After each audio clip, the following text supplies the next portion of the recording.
My name is George Carlson Yaska Sr. And I was born and raised in Kayakuk, village of Kayakuk. And I lived mostly on Kayakuk River, mostly around Dalby River, Kayakuk village, and then I moved here about 1952, 53, 52 maybe. But I've been in this area since I could remember, 1940s or somewhere, 1940 maybe. And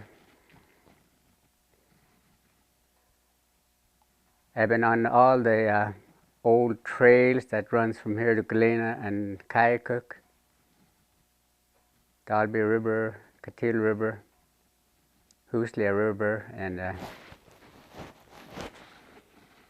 lot of the old villages that used to be down here, but around Dalby, Joe Noddy's store, there was a village there. I lived there, we had a house there, and right below there we had another house. I have a cabin there, a new cabin there now, but I lived all over. I went where I trapped, where I've been camping, just about all over on the Kayakuk River, way up Hooslia River many times, Catil River, Dalby River, the Dalby Slough, and around Kayakuk for about 8-10 years.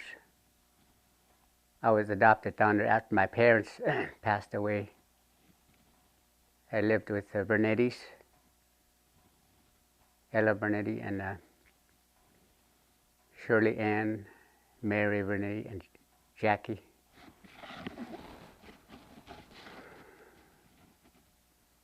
And then after I was old enough, and I went to work. When I was 18, and I went to work. First job was in Nenana as a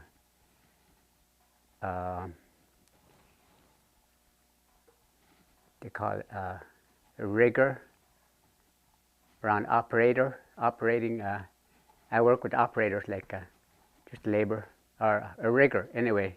So and then after. Since then, I've been working on a lot of different jobs. A lot of different jobs for about 45 years.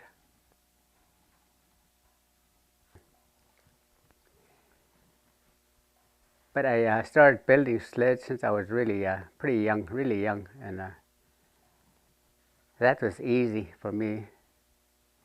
To build a sled, just you build your own styles, however it's going to turn out. Nobody knows how it's going to turn out, but and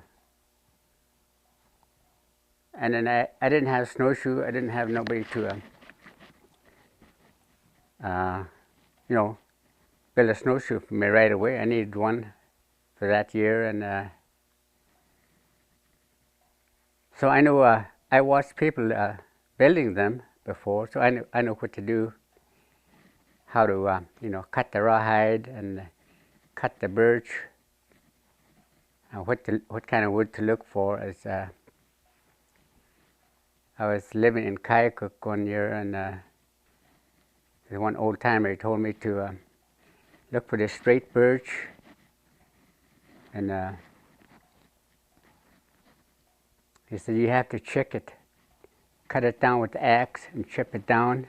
But he said you need to go around a tree and look if there's a knot right here, a limb.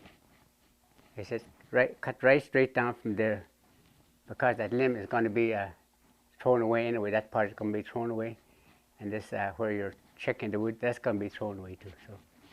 So he said do that. Don't cut it over here where the tree is clean, he said, and So that was a long time ago, and I remember those things. And after I started building sleighs, that part was easy. The sled was easy, pretty easy. I could just build it, draw it out on the paper, the kind of sled I'm going to build, and then it turns out that way. And to build a snowshoe, I went to Hughes, Ellicott. I traveled all over, and I saw different styles. So I copied one old timer, Beatus in Hughes. He had his own style, so I copied that one year, and it turned out good. I had that pair for 4 or 5 years. Then I copied another old timer down here, and it all seemed like they all look like this back here. Most of them look like that. So I just stayed with this style. In the old days, they had snowshoe that was long, about almost 6 feet for the men, and that was for cross country. Like they made them wide, pretty wide, about that wide, and then they made them, and that they could run in deep snow anywhere in. They had no trouble with snowshoe diving or, sinking in the front. They had no trouble with those. But nowadays we just make smaller pair because of you could tie them on the side of your snow machine, and it won't be in the way. In case you break down, you could just if you broke down, you could walk home on even a small pair of snowshoe. Without snowshoe, you'll be stuck for, I don't know, till somebody go pick you up, look for you. So you always have to have a snowshoe on your snow machine.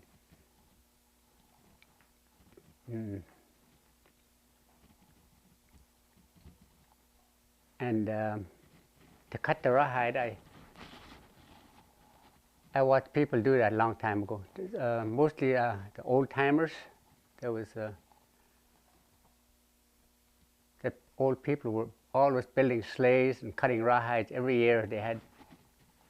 Everybody had their own stuff to work with, because they had to build new sleighs every year, and that way even young people used to work. Even young people used to build sled. Even kids, young kids, 10-year-olds, and that's how we learned all that stuff. Right? And in the snowshoeing, we had to do a lot of walking, and we stayed in good shape. We were in good shape then. A lot of these old timers that you see right now, that they're old now, but they were when they were young, they were in races, snowshoe races. Like I was in race a lot of times, snowshoe races. It was pretty tough to keep up with the fast guys, but I tried anyway. I tried to keep up with them. And right now there's a lot of kids that want a pair of snowshoes, so I made snowshoe for them. And during New Year's or Carnival time, they would all be at the starting line with their snowshoe. Everybody had their own snowshoe. So if you're here at New Year's time, you'll see everybody out there waiting for the races. They get to be pretty strong runners, really good runners. after all these years, see, every year. And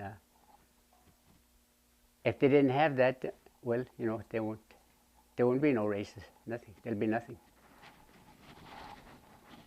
There's a couple of people that building some right now, but you know, they're just starting out, and I think they'll do good.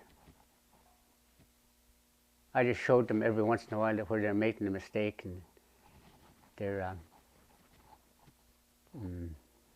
they catch on as long as they keep it up. I think they're doing good. I see them building a pair every year.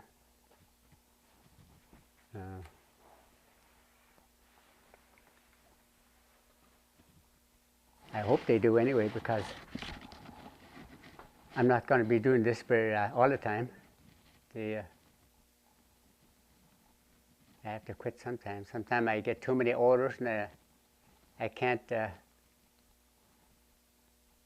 I want to quit. I'm getting too many orders.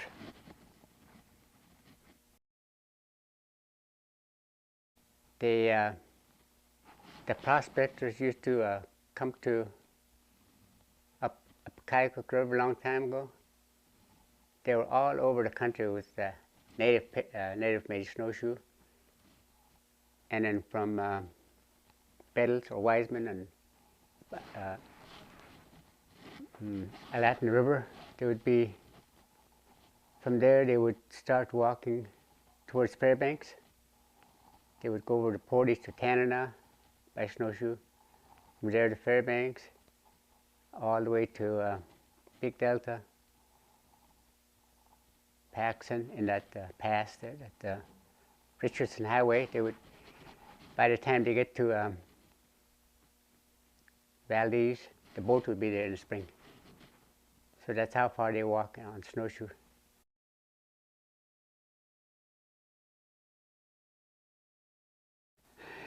And then later on, and at the same time, they had horses and dog teams traveling back and forth on that trail. So that's what they followed, that trail. That was, you know, a long time ago. So they traveled long ways. One of those old timers wrote about that one.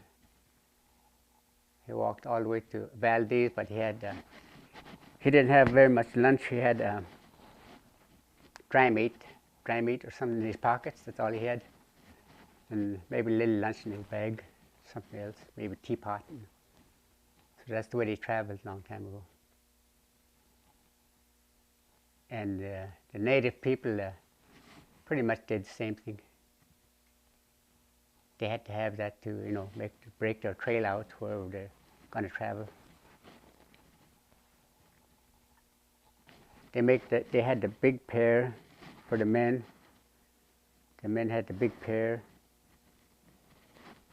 for the loose snow, where they walked through pretty much snow, but, you know, 3 feet of snow. And then they had the small pair, about this long. That's the trail snowshoe. It's made special. It's got a sharp nose. Made special for trail. And they used to walk from here to Dalby, or from there to Kaikook on that trail. And without riding, without any dog team, just walking. Just to be on, they could. You can't walk on the trail without snowshoe. You got to have something so you don't step through that, you know, kind of soft spots. So they had to have the short snowshoe to walk on the trail. And then you could run, or if you want to, you could run and walk. Snowshoe is not finished. The footing part is not put in here yet, like the webbing for the moose hide. And This might have been the snowshoe filling here might have been looked like twine, cotton twine. There was no nylon twine in those days, and some people couldn't get the caribou hide to finish this part, so they used twine. This is about 6 feet. Got this man is about, looked like he's about close to 5'8" maybe, and the snowshoe is taller than him, longer. See, and the snowshoe is down here in the snow, quite a ways down too. So this was made in 1950, 55.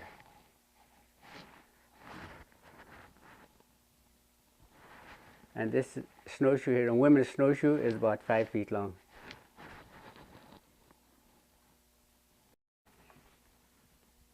You know, there was a trapper in Galena that told me he ran out of, he was behind Galena on the flats way back about, I don't know, 5 or 10 miles back.